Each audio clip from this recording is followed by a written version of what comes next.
Dena M Falbo today, our account manager with Advantage Credit, which is a credit monitoring service. And she's gonna give us tip number 2 of our month of Love Your Credit. And Dena, we talked about the other day about like the different types of credit scores, how many credit scores a person can have.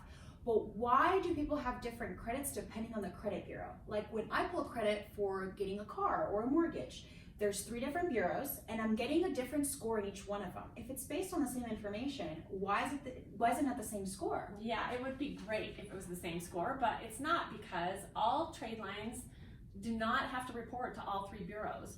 So some report to all 3 bureaus, some report to only 2, some report to only 1. That's why we have 3 different scores, because they don't all report to all 3 bureaus. And to clarify, what we mean by trade lines is the actual line of credit. So whether it's an installment loan or a credit card or a student loan, that's what Dena is referring to by a trade line. So if you're saying that if a student loan for some reason only reports to Equifax and Experian, the TransUnion score, which is the 3rd bureau, would be different then, right? Exactly. They actually have to pay to report, so sometimes they don't want to pay to report to all 3.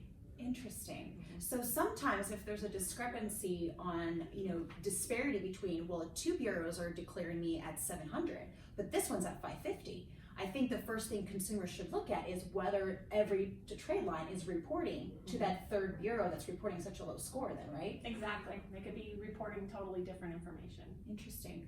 Well, guys, good to know that the reason why we have different scores for every 3 different credit bureaus. Stay tuned tomorrow for tip number 3, and thank you, Dena, for your information today. My pleasure.